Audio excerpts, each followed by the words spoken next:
Nous allons traiter comment se fait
السلام عليكم.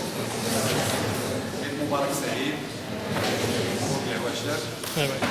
كنظن ان هاجر وسناء ils ont tout. Apparemment, je vais partir parce que vous avez tout retenu. Vous allez être de très bons planificateurs en gestion de ressources humaines. Mais c'est vrai qu'on ne peut pas s'arrêter juste à la planification. La planification touche au recrutement, ils l'ont dit, touche à la formation, touche à la gestion de carrière, touche à la gestion des seniors. Les seniors, c'est les personnes qui ont eu de l'expérience, beaucoup d'expérience. Et avant de partir, on doit profiter au maximum de ces gens. D'accord? Donc, aujourd'hui, je suis là pour partager un peu mon expérience avec vous, aussi pour mettre l'accent sur certaines choses qui irritent. Parce que n'oubliez pas que cette gestion prévisionnelle des emplois et des compétences, c'est quelque chose qui est aujourd'hui, je dirais, nécessaire pour toute structure. Malheureusement, c'est un processus qui coûte cher. Et nos entreprises, étant donné que presque 90% du tissu économique, c'est des PME, c'est pas évident parce que vous trouvez la GPEC, la GPEC dans toutes les entreprises. Bien. Alors, peut-être que je me suis trompé de diapo. Il faut quand même profiter de ça et l'utiliser. Alors, le long de cette séance, ça va être un échange entre vous et moi. Vous allez être mon carburant. D'accord? Donc on va échanger tout le temps. Je vous laisse le soin de commenter ce que vous avez sous les yeux. Je vous écoute. Dans un premier temps, dites tout simplement ce que vous êtes en train de dire.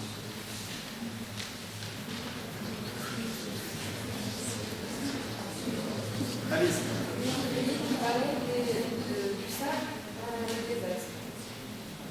Alors parmi vous, vous avez déjà un leader. Les leaders, c'est les personnes qui passent en premier, qui prennent la parole. On s'en fout si c'est vrai ou faux, mais on prend la parole. On a ce courage de passer et de prendre l'initiative. C'est parfait, je vous remercie. Très bon constat. Mais moi aussi, j'ai un autre constat. Il y a des leaders, allez-y. On voit des agents d'employage qui essaient de nettoyer le désert. Nettoie le désert, encore, allez-y. On peut remarquer qu'il y a une mauvaise gestion de ressources humaines, qu'il y a une perte d'énergie, une mauvaise organisation énergétique. C'est possible aussi. C'est un point de vue qu'on respecte. Qui d'autre? Oui. On peut remarquer un surplus d'effectifs. Il y a un surplus d'effectifs. D'accord, allez-y. C'est peut-être un travail qui va être vain. Peut-être. Qui d'autre? Alors c'est vrai, vous avez des personnes un peu partout. C'est un désert, ils sont en train de nettoyer. On peut dire qu'il y a un sureffectif. On peut imaginer qu'ils sont nombreux. J'aurais aimé que quelqu'un d'autre me dise aussi, oui, mais c'est le désert. C'est aussi énorme. D'accord? Oui, allez-y. Un travail laborieux exécuté par plusieurs personnes et qui font facilement. Exactement. Oui. C'est la ressource humaine qui peut transformer le désert, qui peut être, par exemple, une entreprise mal organisée en une entreprise très bien organisée. Bien. Mais ces gens-là, il faut bien les manager. Il faut bien qu'on s'occupe de ces gens-là. Comment on peut les manager? C'est des gens qui viennent travailler dans des horaires bien fixes. Comment on manage le personnel? Leur former de manière à leur montrer comment on peut nettoyer le désert. D'accord, on peut donner ça, mais regardez, celui-là, on a l'impression qu'il travaille, mais celui-là, qu'est-ce qu'il fait? Regarde, il cherche, il se repose peut-être. Ici, il y en a deux, un peu éparpillés, puisque vous ne pensez pas qu'il y a une matière à faire. Si vous étiez là, vous êtes le chef d'équipe, qu'est-ce que vous allez faire? Il y a une mauvaise gestion de temps. Peut-être. Gérer l'effectif de telle façon. Les équipes. Oui.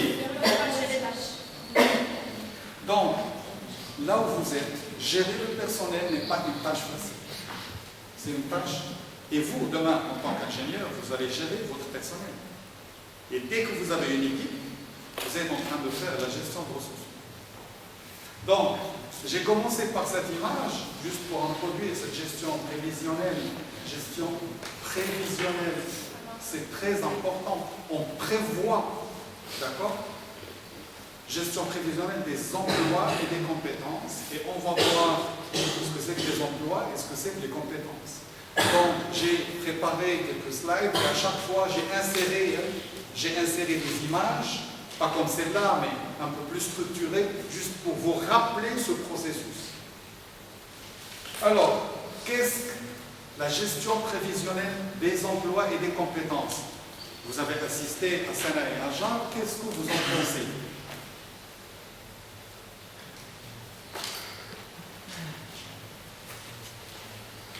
Pour vous, qu'est-ce que c'est?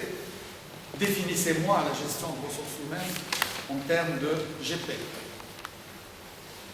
GPEC, qu'est-ce que c'est? On avait dit que c'est prévisionnel, d'accord? Ça veut dire qu'aujourd'hui, on a une situation X et demain, on va avoir une autre situation. Supposons que nous avons une usine. Rarement. Peu. Alors imaginez comment on peut faire une GPEC si on ignore la stratégie. Si on ne sait pas si demain il y aura une extension d'usine ou si demain on va diviser l'usine en deux et vendre la moitié.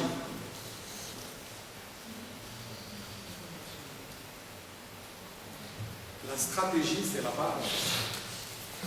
Alors, d'accord, stratégie d'entreprise, outils de pilotage et gestion des ressources humaines. Tout est lié. Alors, Dimitri Weiss, c'est un grand monsieur de la gestion de ressources humaines. D'accord? C'est quelqu'un qui a écrit des livres, qui a une grande compétence. Alors, qu'est-ce qu'il dit, ce monsieur? La GPEC est une démarche d'ingénierie des ressources humaines qui consiste à concevoir, à mettre en œuvre et puis à contrôler des politiques. Et si on a une stratégie, qu'est-ce qu'on va faire? On va planifier pour pouvoir atteindre nos objectifs. Il y a une question, des questions. Qui veut intervenir? Un schéma très simple. Vous avez l'existant. C'est la situation réelle en entreprise. C'est ce que nous avons aujourd'hui. Et puis vous avez la stratégie qui intervient. Cette stratégie a des besoins pour pouvoir la réaliser. Et le fait de prendre, voilà mon existant, et voilà la situation désirée, voilà ce que je veux atteindre. Alors tout ça, il faut pouvoir l'analyser, la situation actuelle et la situation désirée, analyser, d'accord, et pouvoir mettre en place des plans d'action. Pourquoi? Pour réduire quoi? Exactement. Donc, retenez la stratégie, d'accord, c'est important. Et puis, de l'autre côté, il y a une situation actuelle, il y a la réalité en entreprise. Et pouvoir préparer les ressources de demain, n'est-ce pas, c'est de pouvoir réduire cet écart. Mais au niveau de la présentation, vous l'avez vu, on réduit l'écart, soit en recrutant du personnel, soit en... Et c'est pour cela que souvent, quand on parle de gestion prévisionnelle des emplois et des compétences, on pense à un plan social. Au Maroc, ce n'est pas encore réglementé. En France, ça l'est déjà depuis peut-être 2015, je n'ai pas la date, mais c'est déjà réglementé en France. Aujourd'hui, en France, il y a un comité qui assiste à la gestion prévisionnelle des emplois et compétences. Et dans ce comité, il y a les IRP, les institutions représentatives du personnel, il y a les délégués du personnel, il y a les syndicats qui assistent. Pourquoi? Parce qu'ils pensent que la GPEC, c'est la réduction du personnel. Donc aujourd'hui, c'est quelque chose qui est primordial, qui doit exister en entreprise, dépassant un certain effectif.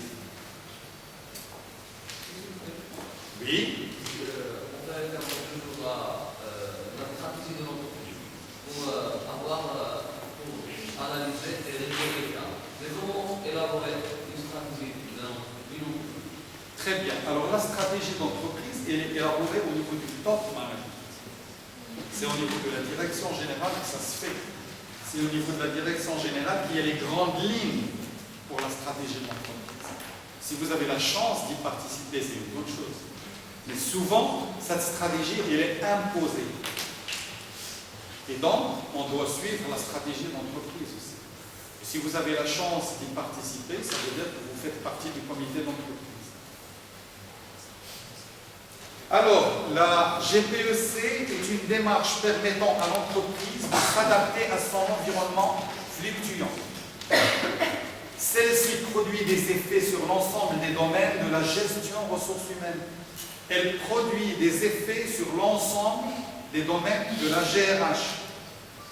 Elle se retrouve donc au cœur de tous les domaines de la fonction RH, tels que le recrutement, la formation et la mobilité. N'oubliez pas que ça touche à tout. Si aujourd'hui, supposons que j'ai une extension d'usine, je vais recruter. Mais je ne vais pas me limiter uniquement au recrutement. Qui dit recrutement dit formation. C'est normal. Parce que vous allez prendre des personnes qui sont qualifiées, d'accord? Il faut qu'on développe leurs compétences, soit en les formant, soit en les mettant avec des personnes qui vont les former sur le terrain. D'accord? Alors, recruter, former, parfois on peut prendre des personnes de l'entreprise. Il y a la mobilité. Il faut pouvoir les aider à aller un peu vers d'autres compétences, à évoluer. La GPEC réhabilite les individus dans l'entreprise en leur permettant de devenir des ressources stratégiques dans l'entreprise et dans la société en développant leur employabilité. Et c'est important. Est-ce que vous imaginez une entreprise sans ressources humaines? Il faut au moins quelqu'un qui se tape. Supposons qu'on a tout se fait automatiquement. Au moins quelqu'un qui peut faire ça. Donc, sachez qu'aujourd'hui, ces ressources humaines, c'est le premier capital de l'entreprise. Sans ce capital, l'entreprise ne vaut rien. C'est un capital très important. Et vous allez voir que c'est un capital compétitif. C'est quelque chose qui permet à une entreprise de dépasser une autre.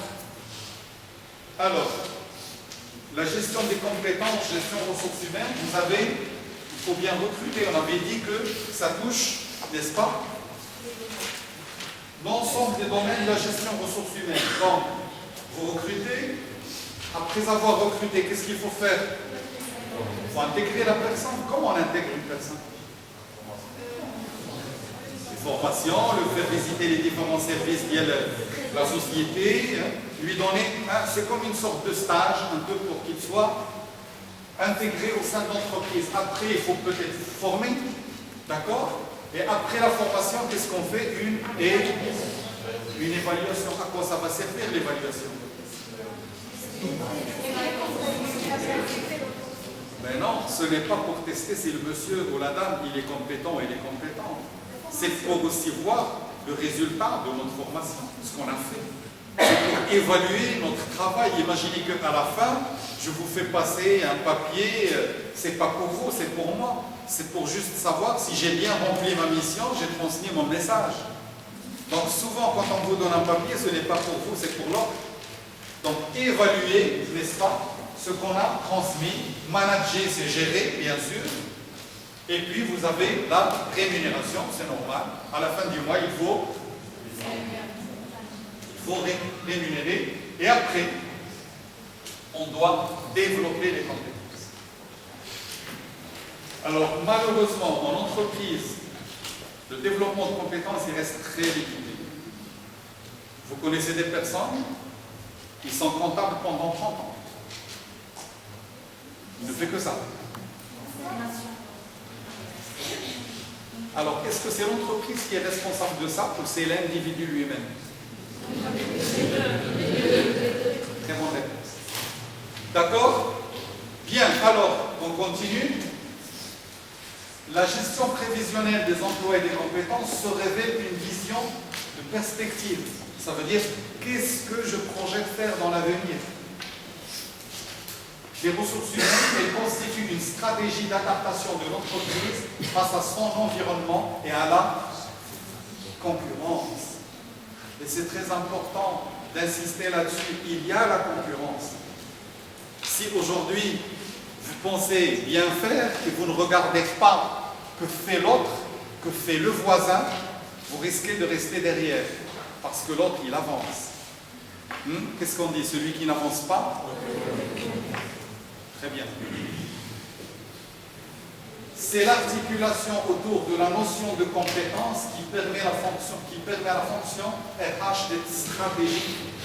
C'est justement cette compétence. Qu'est-ce que ça veut dire la compétence? Définissez-moi la compétence. Le savoir-faire.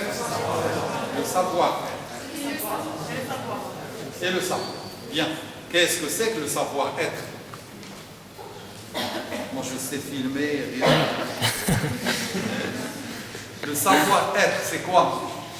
Allez-y. Le savoir-être, c'est qu'il contient tout ce qui est relationnel, tout ce qui est comportemental. Le savoir-faire. C'est l'expérience. D'accord. Et le savoir? Performance. Moi, je viens d'avoir mon permis de conduire. Est-ce que je suis compétent? Non, Pourquoi? c'est le savoir.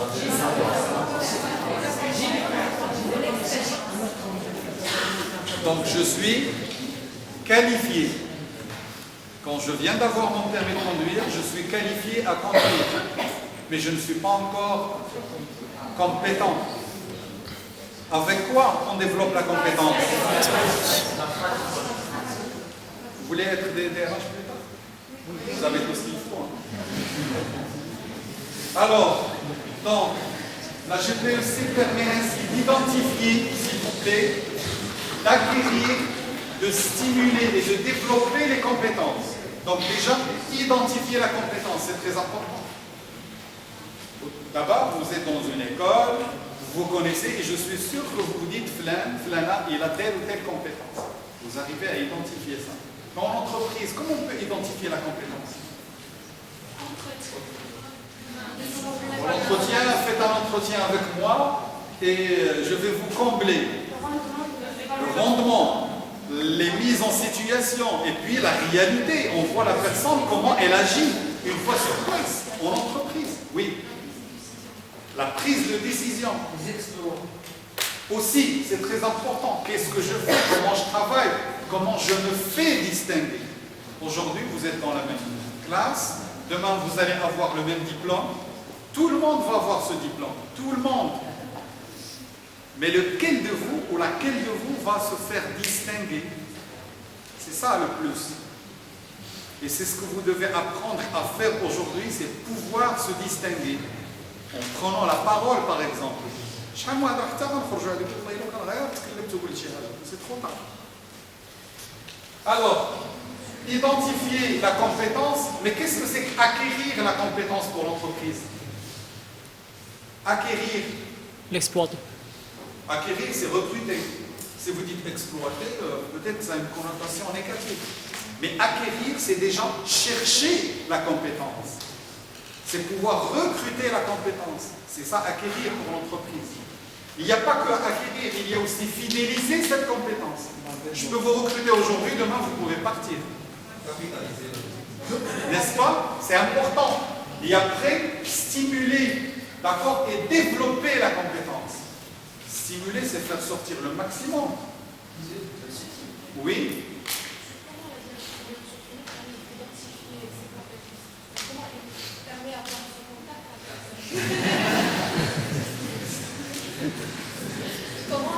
C'est pas pour moi, c'est pour les autres. Comment la DRH permet d'identifier les compétences? Comment elle est sûre de se contacter avec l'employé pour pouvoir avoir ces compétences? Bien, une très bonne question. On a répondu tout à l'heure comment on peut pouvoir reconnaître la compétence de quelqu'un. C'est parce qu'il est dans une situation de travail, il est dans une situation professionnelle. Aujourd'hui, je suis devant vous. À la fin, vous pouvez dire qu'il a la compétence de passer le message, de communiquer, mais il n'en a pas. Parce que je suis en situation professionnelle, réelle devant vous. Et puis, nous, il y a des professionnels. Je prends mon cas, moi je suis DRH. Est-ce que je suis tous les coins de l'usine? Non. Il y a un directeur d'usine qui connaît aussi son personnel. Et qui connaît le personnel qui était dans des situations, dans des situations où c'était un peu délicat, ils ont trouvé la solution. Comment ils travaillent, comment ils résolvent les problèmes, comment ils arrivent à gérer au quotidien. C'est tout à fait normal qu'on peut pouvoir reconnaître. Et puis il y a des gens qui expriment leurs compétences par leur travail. Ils n'ont jamais de problème, ils trouvent toujours la solution. Je pense que c'est sur le terrain, on arrive à reconnaître les compétences. Maintenant, ces compétences, il faut les stimuler. Il y a des personnes qui sont très compétentes. En fin de compte, après 2-3 années, on baisse les bras. Pourquoi? Ils ne sont pas motivés. Alors, comment on peut motiver des gens compétents? Qui a dit l'augmentation de salaire?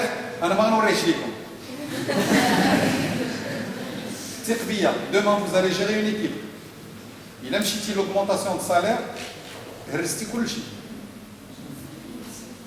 on pense augmenter le salaire. Il a 10 000 dirhams aujourd'hui, il a 15 000. Ben demain, il gagne 15 000. Il faut encore donner. Mais savoir être reconnaissant, c'est important. C'est savoir dire merci, c'est important. Et je vous dis, j'apprécie le travail qui a été fait par Hajar et Sana et je les applaudis en même temps que vous. Voilà une autre façon d'être reconnaissant, sans toucher à l'argent. Demain, vous allez avoir cette responsabilité de gérer votre budget avec des contraintes en entreprise. Ayez ce souci. Très important. C'est ce qui distingue les managers. Hein? Vous savez la différence entre efficace et efficient? Ben, vous avez tout compris. Très bien. Alors, je reviens à la compétence, c'est quoi? S'il vous plaît. Alors, la compétence équivaut à une organisation de l'activité conduisant à un résultat. Donc la compétence, elle ne conduit à un résultat. D'accord? En mettant en application des actions et des opérations, en évaluant des objectifs, en mobilisant des éléments pratiques et en mettant en pratique plusieurs choses. C'est très important. Donc, la compétence, c'est justement, qui dit compétence dit résultat. Comment vous l'avez trouvé? Excellent, mais sérieusement. Tout à l'heure, vous me dites comment on peut reconnaître les compétents. Ben, quelqu'un qui vous donne un résultat, il est compétent. Maintenant, quelqu'un qui vous donne un résultat au moindre coût, il est efficace et il est efficace. Oui, comme ça. Allez-y, oui. Si vous êtes devant des candidats dans un entretien, oui. Vous pouvez reconnaître des compétences. Très bien. Parce qu'on ne peut pas évaluer ça. Ah ben moi je les mets dans des situations. Tout simplement. Comment vous appelez? Bilal. Levez-vous. Applaudissez Bilal. Il a le courage de parler. J'admire ça. Si Bilal, vous êtes ingénieur. On est en situation. Il faut le croire. D'accord, très bien. Vous avez une équipe. Deux personnes. Entre deux personnes, il y a eu un conflit. Un clash. Comment vous allez gérer ça? Ils sont là, les deux personnes. Smart ou Haja. Comment vous allez gérer ça? C'est juste pour vous dire que je mets mes candidats en situation réelle. Auquel chose je leur avais dit, tout simplement. Oui, là, je suis je laisse couler un tout petit peu et je vais lui demander vous aimez le foot? الوداد ولا الرجاء. Ah ben le monsieur il se retrouve. Ou la Barça ou la Real. Je vais dire le Wydad, ils ont un problème au niveau de la gestion de l'équipe. Il dit oui, il va commencer à parler, d'accord.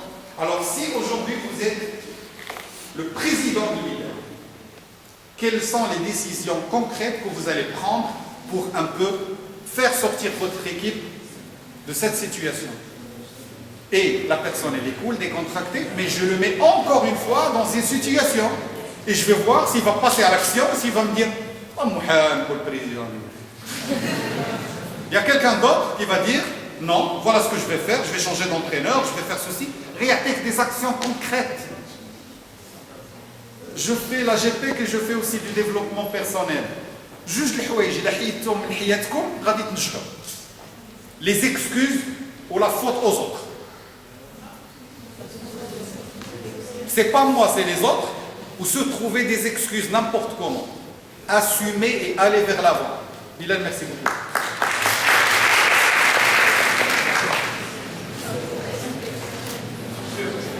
Oui.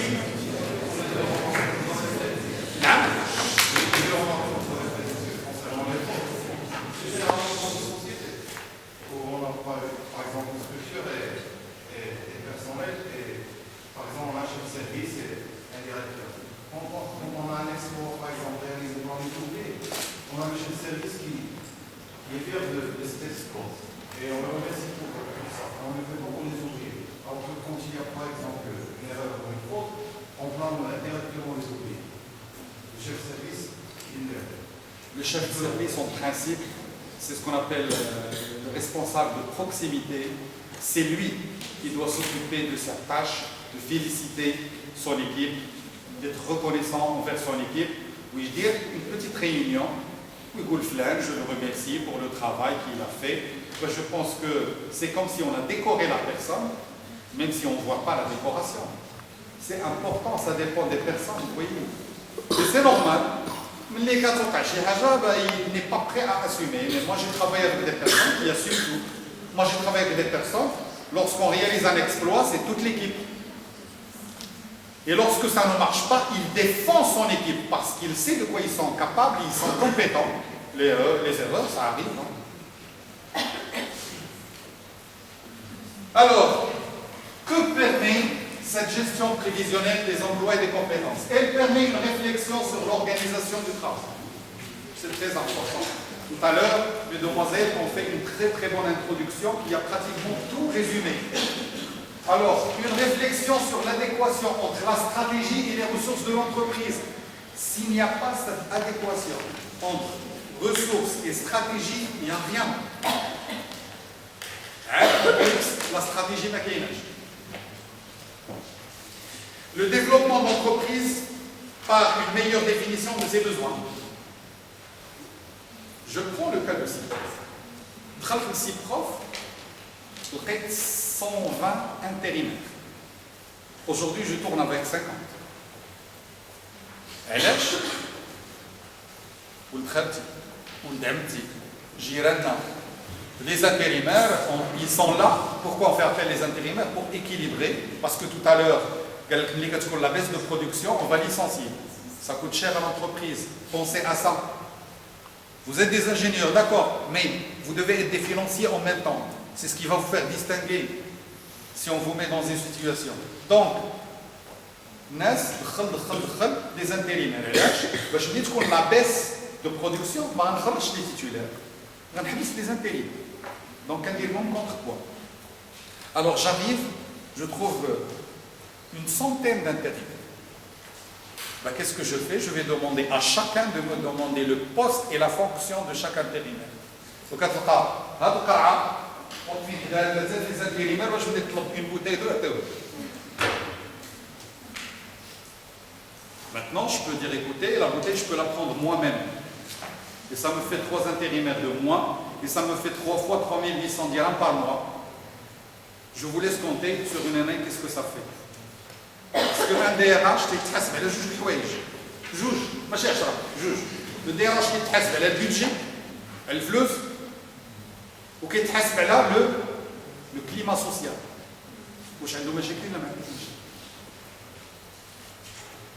Après, نقصنا les intérimaires.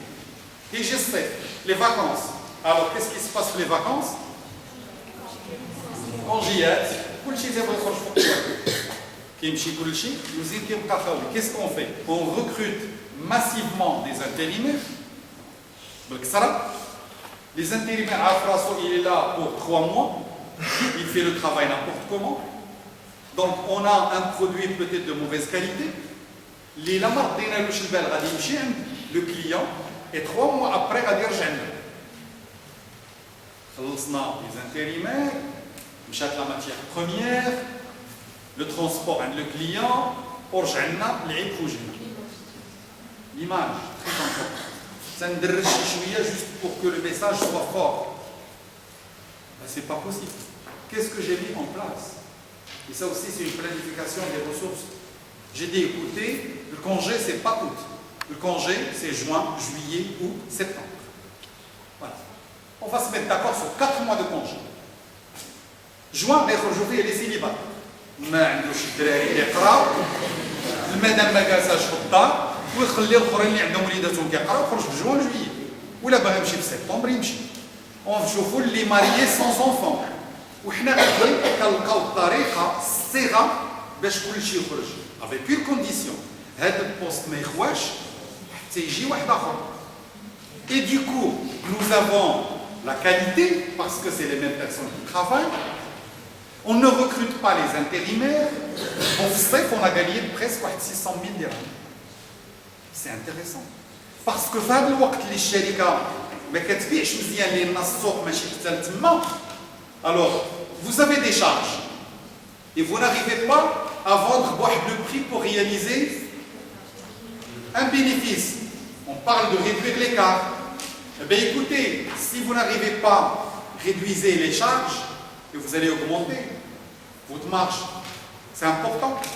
Si vous n'arrivez pas à soulever le prix, baissez les charges. Et en tant qu'ingénieur, vous devez penser à ça, parce que vous avez cette responsabilité.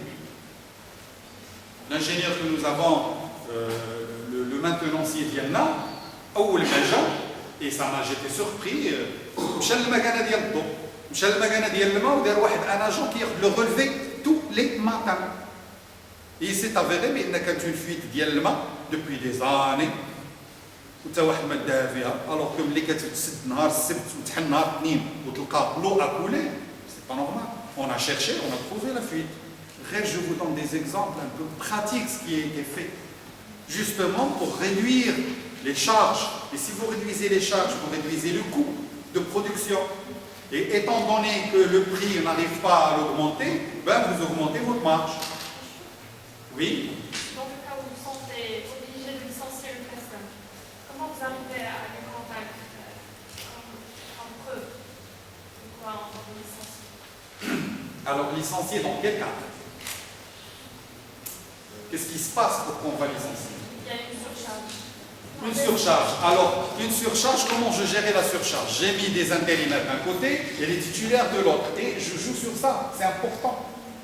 Parce que là, si vous mettez dans cette situation une surcharge, la surcharge sera une semaine, un mois, 2 mois. Sans vous avez quelqu'un à la gestion, à la planification des ressources humaines. Vous avez 10 ناس très compétents. Ou une basse de production, une baisse de production. تجري اليوم انت فين غتلقى دوك ال10 بلا كاليتي ديالهم بلا كومبيتونس ديالهم منين غتجيبهم؟ غتقلب على واحدين اخرين سي با بوسيبل غتفرط فيهم سي با بوسيبل faut toujours trouver le moyen d'accord développer les compétences dialogue. Moi je me rappelle une fois on avait peu de charges بعطينا البانسو الناس كاملين وعاودنا الصباغه ديال الوزين. C'était parfait, mais je venais chez les camarades à Doualflous, c'est la logique. Entre autres, il y a toujours une solution. On ne dit jamais n'existe pas, ou l'impossible, il doit avoir le camus dialogue. Et vous allez trouver. نبداو كتفكروا مزيان وتقول ما بقات لي حتى فكره ثقوا بيا مازال واحد 2 ولا 3 قلبوا. Donc, une vision à long terme des politiques de recrutement, mobilité, formation. Bien, alors, d'où venons-nous? Ça veut dire la situation actuel. Quel est le contexte actuel? C'est très important. Les enjeux, les intna, les forces et les faiblesses. C'est tout ça qu'il faut étudier, analyser, détailler. Au fil d'accord? Où aller, ça veut dire qu'est-ce qu'on vise. Quel est l'objectif? D'accord? Bien sûr, c'est notre objectif. C'est, quand on dit ça en anglais, allez-y, dites-le. C'est ça exactement. Goal. Alors, point sur les compétences. Je veux être performant. Quelles sont les compétences dont j'ai besoin? Point sur les qualifications. Sur les effectifs, c'est très important. Les effectifs, c'est important. Alors, عندكم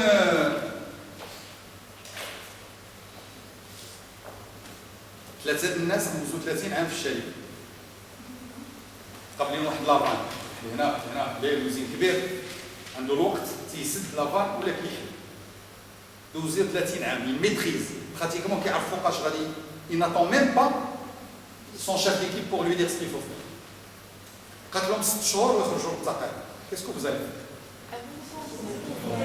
يلا شكون اللي غيدوي الاول؟ allez-y mademoiselle.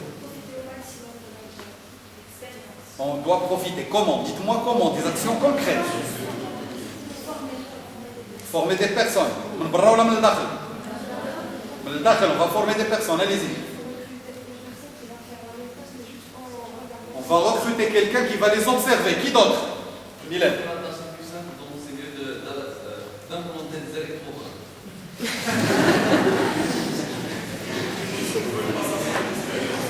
Passation d'expérience. Qui d'autre? Recruter. D'abord, moi j'apprécie l'idée d'Yel qui est extraordinaire. اليوم عندي 3 الناس كيحلوا يسد لافان. Si je mets un truc automatique, je vais me passer de 3 personnes et je vais gagner 3 salaires pour l'entreprise. Le coût, les salaires. Et il n'y a pas que les salaires. Il y a ce qu'on paye à côté, presque 30%, il y a les charges patronales. Donc maintenant, avant même de dire je vais recruter ou là je vais mettre quelqu'un pour observer, on va se poser une bonne question. Est-ce que cette fonction qui va avec ce poste, est-ce qu'elle va exister après? Si elle n'existe pas, on va équiper notre usine de nouvelles machines automatiques. Ben, c'est un poste qui va disparaître avec le monsieur. Voilà une autre façon de planifier le personnel. C'est pas systématique. غيمشي بلاصي. لا غيمشي كاش كيدير هذا. تيهز لا بارير ويحطها سيدي غندير وحده انا بالتيليكوموند داخل بالطوموبيل كدير لها كارتون. Parce qu'il y a d'autres charges dans ce cas. كتجيش كتصور. Dans ce cas, il y a d'autres charges. Il y a la charge de maintenance, il y a la charge de... Il y aura toujours une personne qui doit contrôler ces... Donc il y a aussi... C'est équivalent, c'est la même chose.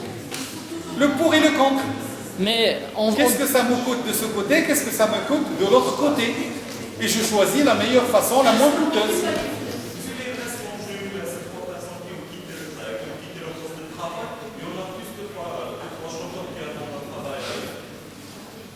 Moi, j'ai une responsabilité de bien gérer mon entreprise, de réduire les coûts, et la raison de l'existence d'une entreprise, c'est de réaliser un bénéfice.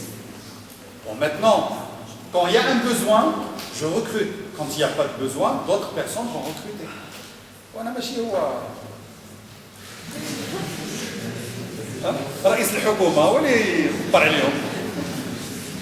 D'accord? Alors, après tout ça, qu'est-ce qu'il faut? Des propositions. On était en train de faire des propositions pour les 3 messieurs qui allaient partir. Mais c'est comme ça que ça se passe. Et on trouve la meilleure solution, la moins coûteuse pour l'entreprise. Ah là, même s'il y a un coût, c'est un investissement parce qu'on va l'amortir au bout de quelques années et tout le reste est ouvert. L'évaluation de la démarche et, vous savez, il n'y a que l'action qui produit le résultat. Vous pouvez penser, vous pouvez lire, vous pouvez faire tout ce que vous voulez. Mais si vous ne passez pas à l'action, il n'y a rien. Et on a dit tout à l'heure, la compétence équivaut. Merci. Monsieur, Oui. monsieur, quelle est votre propre politique après chaque rentrée pour... Politique? Oui. Après chaque rentrée pour l'année? Quelle rentrée? La rentrée. Quelle rentrée? Rentrée scolaire. Les vacances. لا راه ماشي مدرسة، هنا راه خدامين العام كامل. هنا راه rentrée tous les jours ou la sortie tous les jours. Généralement, on parle de la rentrée après l'été. Nous, on a un effectif permanent. On a mis en place un système pour mettre un peu des intérimaires, pour pouvoir justement jouer, avec faire le contrepoids. Mais écoutez, c'est une usine qui tourne depuis 30 ans.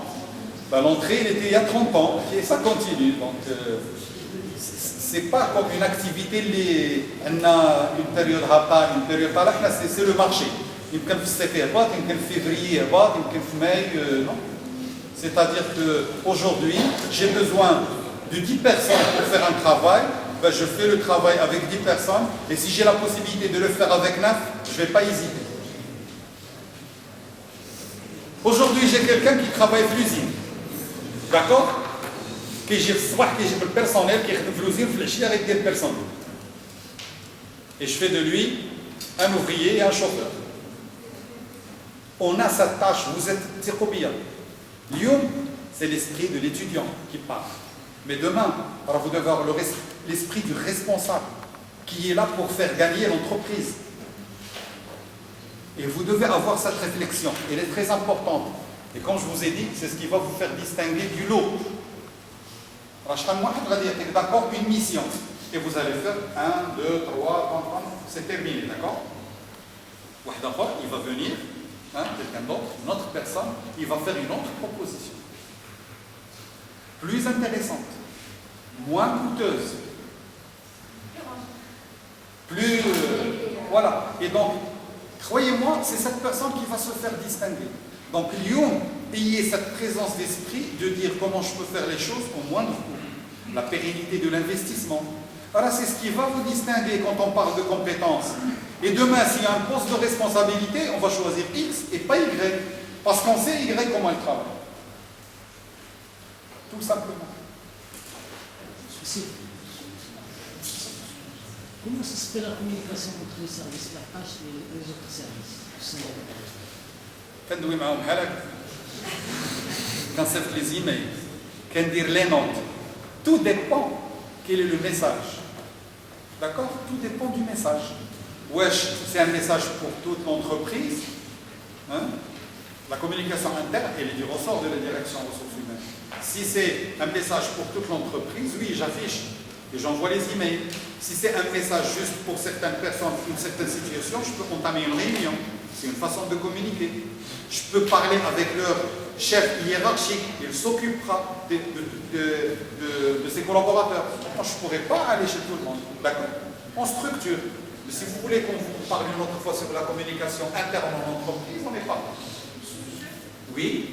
Monsieur, sur quel critère vous basez pour choisir entre deux décisions, soit embaucher, soit former quelqu'un qui pourra recevoir une promotion? C'est-à-dire le recrutement interne ou externe. Alors, si c'est un poste qui nécessite une bonne connaissance du produit, si c'est un poste qui nécessite une compétence particulière que nous avons en entreprise, la connaissance du produit, nous l'avons en entreprise, connaître les machines, connaître la structure bien là, il est préférable de prendre en interne.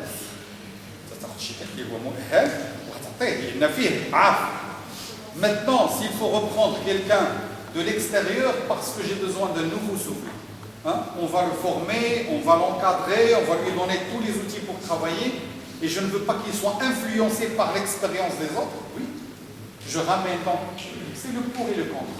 Toujours, plus, moins, vous comptez, vous faites votre bilan et vous décidez. Mais en général, c'est une décision, tous les recrutements que j'ai faits, c'est des décisions que je fais collégialement. Il y a le DRH, il y a le directeur d'usine, il y a la maintenance, il y a la production, il y a le directeur général. Ben, tout le monde participe à ce recrutement. C'est important. Mademoiselle, après le son. Qui concernant le contrôle des employés, est-ce que le fait de contrôler les employés, surtout que si on n'a pas des indicateurs de performance bien déterminés, il faut suivre l'employé par. Est-ce que cela peut créer chez l'employé un sentiment qu'on n'a pas confiance en lui? Je t'envoie le contrôle, c'est un contrôle de quoi? La qualité du travail. Contrôle de la qualité, oui. Est-ce qu'il est toujours présent, par exemple, dans le poste ou des fois Ça, c'est présent dans le poste, c'est l'assiduité. Faire un produit de bonne qualité, oui, c'est le contrôle. Aujourd'hui, à CIPROF, nous avons notre personnel et on est fiers de l'avoir. C'est des personnes qui sont très anciennes dans la boîte, ils font leur propre contrôle. Alors que le contrôleur est là au bout de la chaîne. C'est lui qui la retire. Ça veut dire qu'ils sont arrivés à un niveau de compétence assez important où ils peuvent faire leur propre contrôle. Blacks, l'image de l'entreprise, c'est l'image de nos collaborateurs aussi. Et on est fiers d'appartenir à une entreprise qui doit afficher une image de qualité. D'accord? Allez-y. Monsieur, vous avez parlé tout à l'heure d'acquérir et de développer les compétences. Monsieur, acquérir, vous avez dit que c'est recruter. Mais on peut avoir le cas où développer les compétences permet d'acquérir. C'est-à-dire dans une entreprise, on peut avoir une personne qui a un don dans un autre domaine et qui peut être, à partir de développer, bien de la reformer, qu'elle occupe un autre poste dans la même entreprise et on gagne en matière de... Déjà, acquérir, c'est faire adhérer. Acquérir, c'est que la personne fasse partie de l'entreprise. Maintenant, s'il fait déjà partie de l'entreprise, il est là. Il faut un peu trouver où est-ce qu'elle peut être performante. Sans problème. Bien, alors, à chaque fois, on revient pour un peu rester. Alors, on a les entretiens et les évaluations. À quoi ça sert, les entretiens en entreprise? Entretenir l'entretien annuel, l'évaluation. À quoi ça sert en entreprise? Pourquoi? L'évaluation de la performance. On évalue la performance, on évalue les résultats, mais l'entretien, On définit les objectifs de l'année, par rapport au présent. mais aussi on définit si la personne a besoin de formation pour être performant. Et c'est à travers de ça qu'on peut aussi élaborer par la suite un plan de formation. C'est important. Si quelqu'un vous dit j'ai une difficulté au niveau d'Excel pour faire des formules, et donc il fait à la machine le calcul, il reporte sur Excel. Il est préférable de faire une formation sur Excel pour cette personne pour qu'elle puisse faire les formules directement dans les cellules et qu'elle puisse avancer. Donc, si on développe les compétences, c'est la production, c'est la productivité, c'est très important pour la société, pour l'entreprise, pour la structure. Et comment on peut savoir si la personne a des difficultés à exercer sa fonction ou sa tâche ou sa mission? C'est à travers un entretien. Mais si vous attendez l'entretien annuel pour le faire, c'est parfois trop tard. Restez à proximité de votre personnel. Restez à l'écoute de votre personnel. Il y a une formation initiale, il y a une formation professionnelle.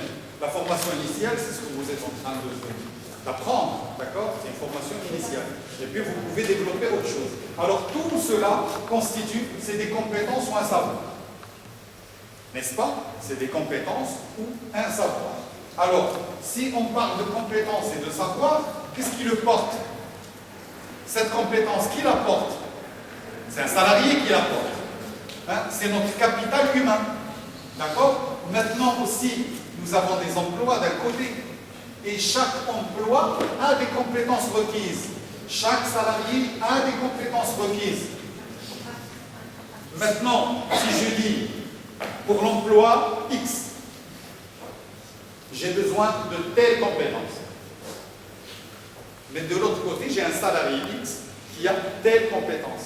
Je vais voir quel est l'écart pour pouvoir le préparer et répondre aux besoins. Donc c'est à ce niveau que se fait l'analyse des écarts. Soit ici c'est au niveau de compétences. Mais l'analyse d'écarts se fait aussi au niveau des effectifs.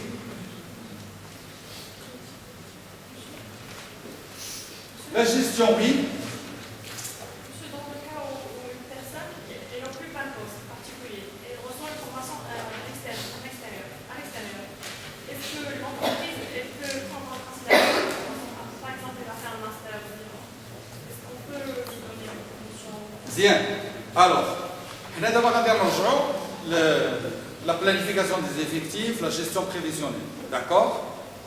Mademoiselle, elle travaille pour l'entreprise. Elle a un poste,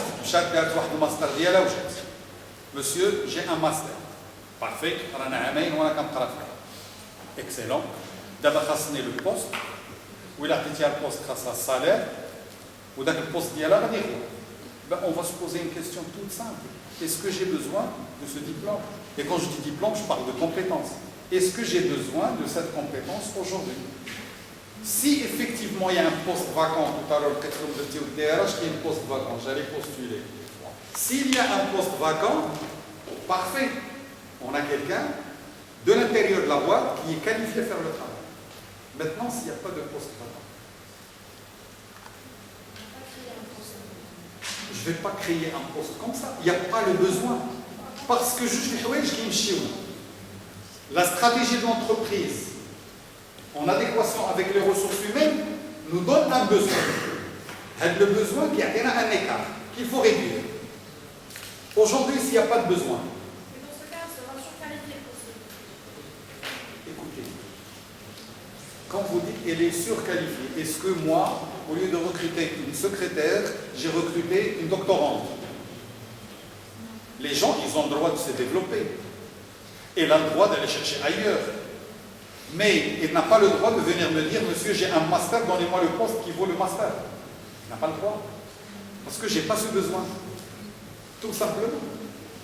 Et qui me dit qu'il est surqualifié? Elle a voulu se... Aujourd'hui, je suis sûr que chacun de vous se développe un domaine. Et il le fait pour lui. Peut-être qu'il a fait ce master pour elle. Ou là, c'est important d'être dans le sens, chercher ailleurs ou là, et elle attend l'opportunité en entreprise. Vous vous rappelez, qu'est-ce que c'est que la chance? La chance, c'est ce qui se produit lorsque la préparation rencontre l'opportunité. Elle est préparée, elle a son master, elle attend l'opportunité. Les Rangoulou, on a un poste perso, a le profil, et là, le profil. La chance, c'est ce qui se produit lorsque la préparation rencontre l'opportunité. Peut-être qu'il est en train d'attendre l'opportunité. Oui. Si cette personne qui a ce master, elle a des compétences, par exemple, elle arrive à vous convaincre que notre entreprise a besoin de ces compétences pour faire gagner de l'argent. Alors comment vous allez agir? Est-ce que vous allez On a quelqu'un qui vient, qui me fait une proposition et qui me dit, avec cette compétence, voilà ce qu'on peut faire, je prends. Je suis convaincu, je prends. Ça ne sert à rien d'avoir la tête dure. Non, absolument pas. Il y a quelqu'un qui est là, qui vous fait pratiquement un projet. Je vais vous faire gagner de l'argent. Donnez-moi tel poste, donnez-moi telle fonction. On peut même dire, voilà, je vous donne ça pendant une année, mais je contrôle derrière. Il n'y a vraiment pas de mal. Oui?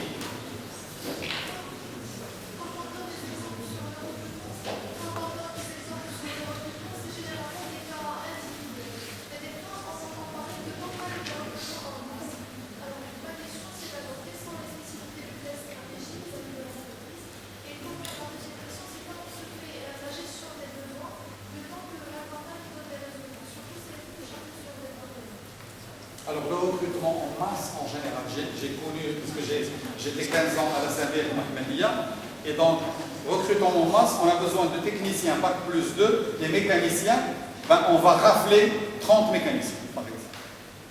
On sait très bien, ils sont qualifiés, ils ont le Bac plus 2 dans la formation.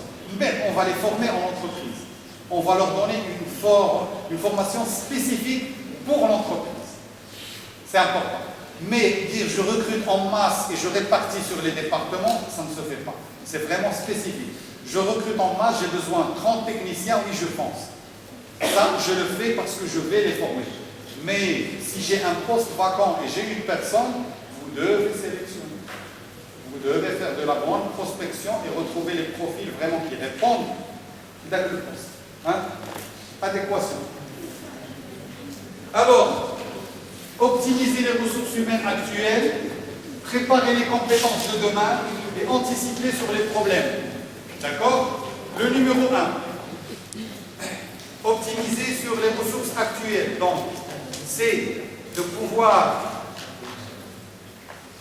connaître les besoins, d'accord, et connaître les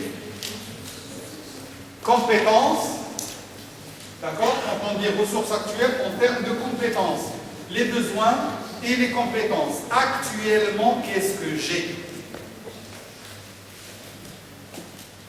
Vous allez dans une entreprise, vous demandez la fiche de quelqu'un. Il est là depuis 20 ans. Vous l'ouvrez par les formations leaders. Et vous allez voir. Les formations, il l'a développé, il a une polyvalence, où là, il fait des formations, on ne garde rien. Il faut garder une traçabilité pour pouvoir suivre et savoir à la personne qui peut servir à un poste ou à un poste. Donc c'est très important. Demain, développer la polyvalence de votre personnel. C'est bien d'être spécialiste, mais en cas de pépin, on a toujours quelqu'un. On n'a pas besoin d'aller recruter. Le 2, préparer les compétences de demain en prévoyant l'évolution des métiers. Aujourd'hui, on avait dit, il y a quelqu'un qui travaille manuellement. Demain, il faut qu'il sache manipuler un ordinateur. En formant le personnel à partir des potentialités détectées et évaluées. Parce que si vous avez un œil sur votre personnel et vous pensez que nous allons évoluer en changeant les machines, par exemple, en changeant notre procédé de fabrication, vous devez impérativement suivre votre personnel en termes de formation, de qualification, pour qu'il puisse donner le meilleur de nous.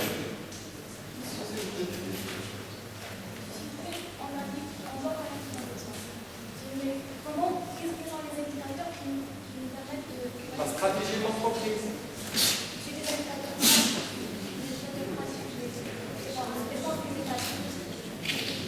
Par exemple, on a une ligne de production, il y a des postes, comment on peut dire qu'on a un besoin de est-ce qu'il y a une pratique? Donc, pratiquement, qu'est-ce qui se passe? Bien. Alors, tout dépend du cas. Quand vous me dites une ligne de production, est-ce qu'un poste, on analyse le poste. Un poste, je vais l'analyser complètement.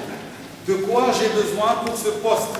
Quelles sont les qualifications pour ce poste? Quelles sont les compétences pour ce poste? Quel est le profil dont j'ai besoin pour ce poste? Voilà. Il faut énumérer tout ça.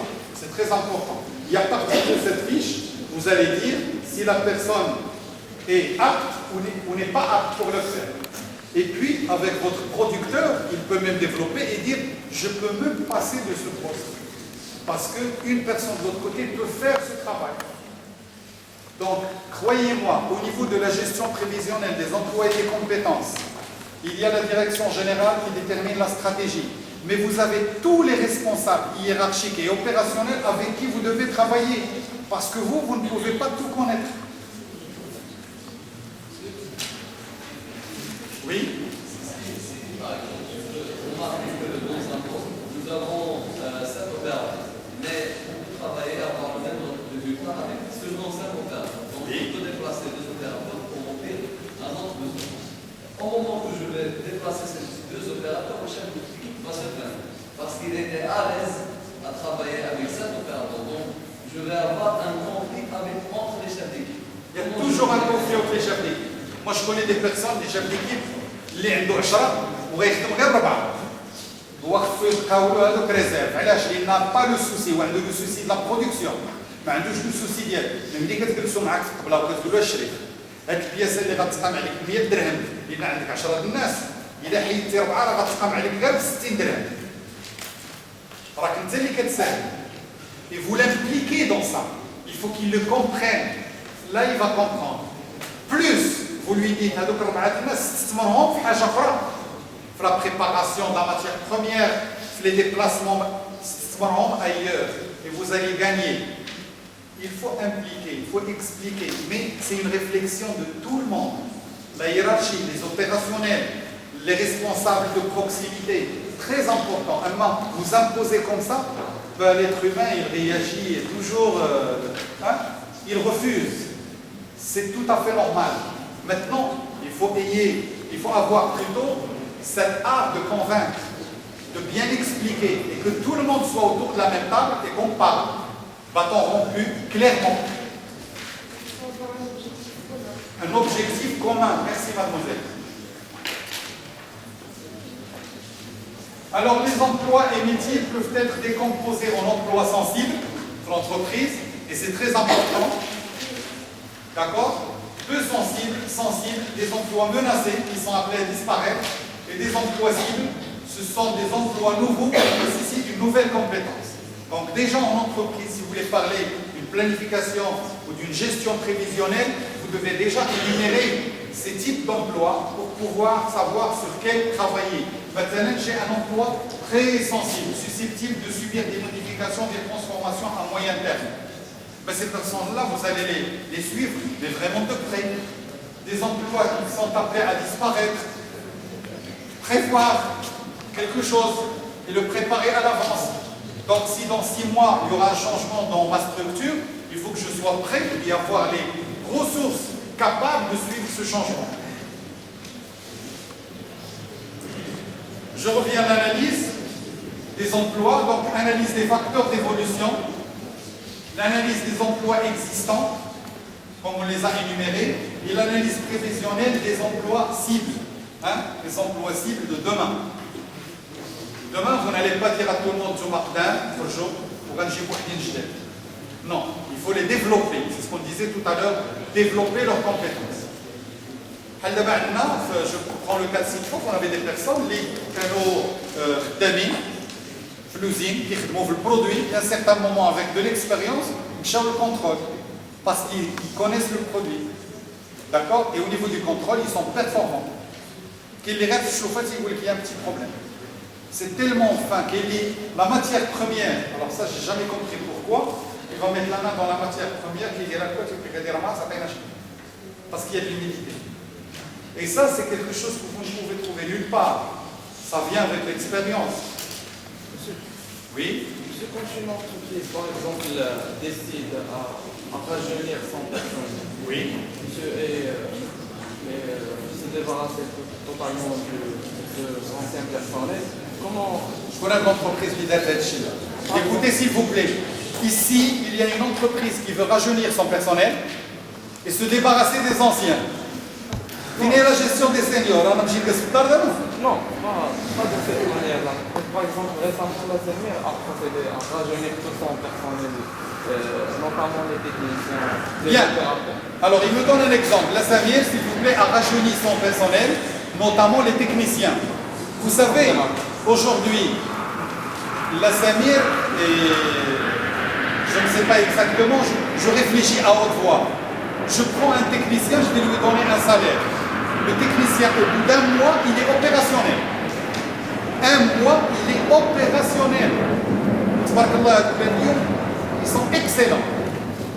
Alors qu'un ancien, il avait 4 fois le salaire du technicien. Et avec l'âge, c'est pas évident. Donc, peut-être qu'ils ont préféré leur donner le départ volontaire, une somme d'argent, leur payer certains avantages, Yimchi, un jeune, productif, qui donne plus, et c'est un investissement à long terme aussi. Parce qu'aujourd'hui, si je vous donne 4 fois le salaire, 4 fois le salaire, c'est déjà 4 ans. Vous voyez, donc c'est le pour et le contre. Et côté planification, la transition, comment on fait?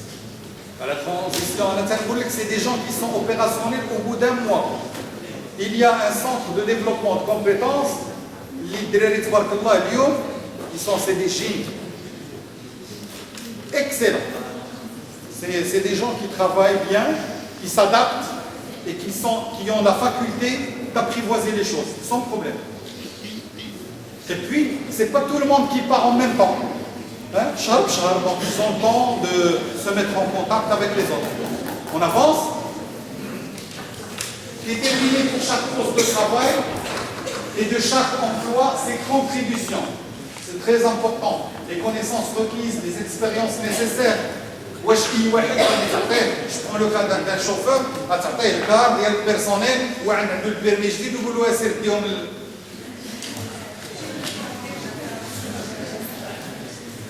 regroupement des attitudes en famille. Vous savez que les métiers on peut les regrouper en famille aussi.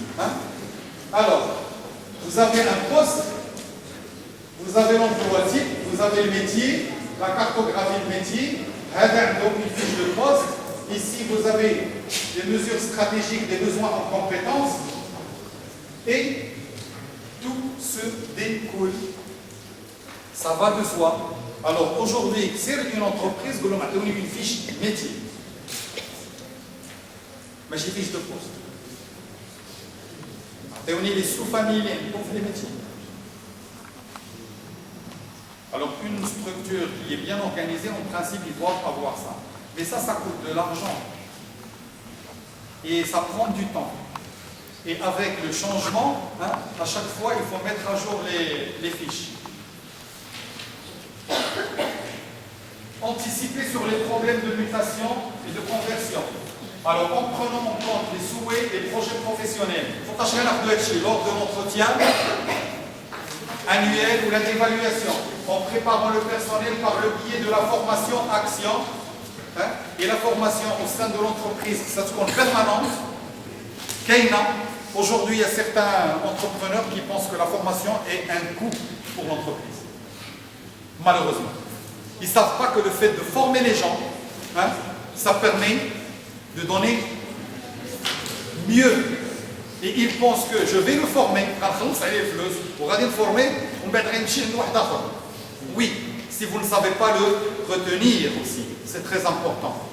Même si aujourd'hui il y a l'OFPPT qui rembourse jusqu'à 70% de la formation. Et les gens n'en profitent pas, malheureusement. Oui?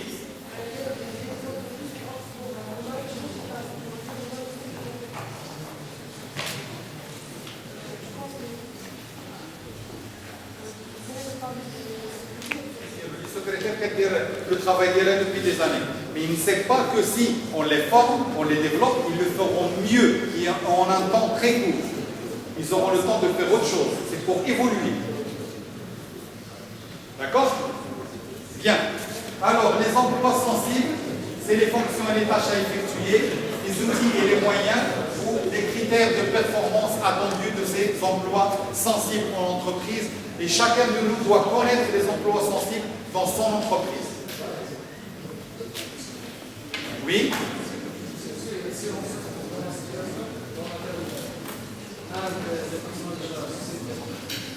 S'il vous plaît.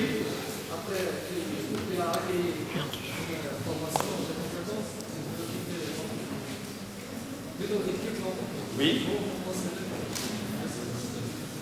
نقول لكم من شوز راه ما شديتيش شي واحد خارج من الشركه عاد غتبغي تشدو راه الا ما شديتيش من النهار الاول سي ترو طار سي ترو طار سي كوم اون ايديوكاسيون راه ماشي انت تيكبر الولد تشوفو عوج عاد كتقول غادي نقادو راه كيتقاد من الصغر فيديليزي votre collaborateur c'est le premier jour من النهار اللي غدير معاه l'entretien comment vous l'avez reçu est-ce que vous étiez accueillant ou pas comment vous avez passé l'entretien est-ce que le courant d'az ou la madash les compétences, est-ce que vous étiez transparent avec lui? Parce que entre l'employeur et l'employé, non, la transparence, c'est important. Il est de Tiabi اليوم قال لك عطيني 3000 درهم وانت كتعرفوا بين sur le marché يكون 10 000 درهم راك عندك 3 شهور وغيمشي انا ضحكتي عليه. La confiance, ça, il faut instaurer la confiance le premier jour, la première minute, il faut qu'il y ait la confiance pour que la personne dans le meilleur d'elle-même. C'est important. Alors, ce n'est pas après 2 ans, 3 ans, quand il veut partir. Pourquoi tu veux partir? C'est très important. Il faut suivre son personnel. Demain, vous allez avoir cette responsabilité. Vous allez avoir des techniciens. Et vous allez les voir partir. Eh ben, ne dites pas les faits. Posez-vous la question. Qu'est-ce que j'ai fait pour ne pas être à l'écoute? Qu'est-ce qui me manque pour être à l'écoute? Je dois vraiment suivre mon personnel. de temps en temps, نتكلم معاه, نتقرب منه, نسمع شنو المشاكل ديالو, les difficultés pour accomplir la tâche. Il a des problèmes, vous n'êtes pas là. Vous êtes en train de serrer, jusqu'à un certain moment, ça va foirer. Et ça, c'est la relation avec tout le monde. Alors le but, c'est de déterminer une carte globale des emplois prenant en compte les besoins de l'entreprise dans le temps, sur le plan qualificatif, quel emploi pour demain, et sur le plan quantitatif, quel effectif je veux pour demain. Donc pratiquement, c'est ça la finalité de tout ce travail. On va passer les étapes que vous connaissez. Tout ça, je l'ai téléchargé sur Internet, ça existe. Vous me donnez une petite clé, je vous donne tous les slides. Alors ici, c'est les étapes du processus. Une étape qui est le diagnostic, n'est-ce pas? C'est au niveau du diagnostic qu'on essaie de retrouver quoi? Allez-y. Le malaise, le problème, d'accord? Construire les filières, deuxième étape. Quels sont les employés métiers, les compétences actuelles attendues et prévisibles? Troisième étape, formalisation du parcours. Et la quatrième étape, passer carrément à l'application. On a les objectifs, il y a le cadrage, c'est ce qu'on cherche. Donc préparer et suivre le déroulement du processus, les modalités et qu'est-ce qu'on reçoit en sortie. Là, on détaille donc le diagnostic comme nous l'avons dit. Après, il y a la construction des filières métiers, la formalisation des parcours, et vous avez manager la gestion, accompagner la direction ressources humaines. Et n'oubliez pas, il y a toujours la direction générale qui a donné la stratégie, les opérationnels et les différents directeurs qui participent à ce travail.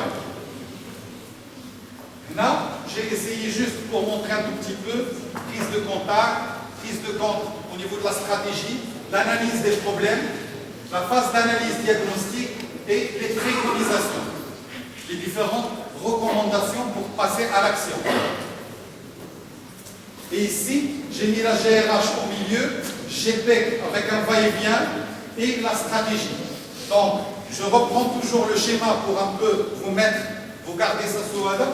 Vous avez l'état des lieux, prévision, les écarts et les ajustements qu'on peut faire pour justement réduire quoi?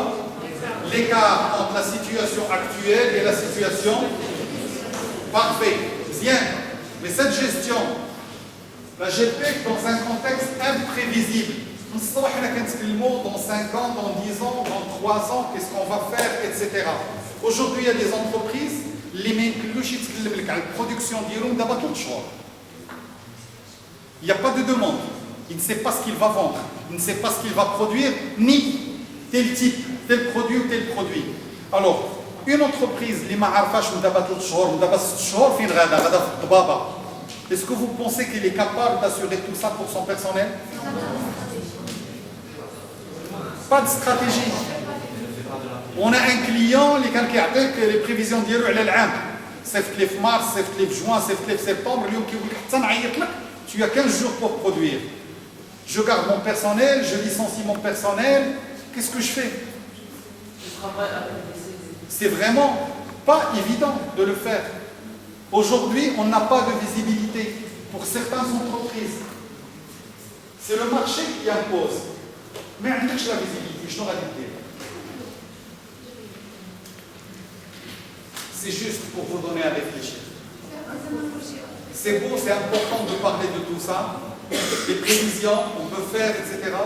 Mais je prévois, je prends un cas un peu beldi dialna, vous allez préparer combien de personnes? Est-ce qu'on va être 2? Vous avez préparé pour 10, c'est du gaspillage. Ou là on va être 10 et vous avez préparé pour 2. D'accord? Eh bien, j'espère que c'était intéressant. C'est vraiment la fin. Je vous remercie. Vous étiez très sages.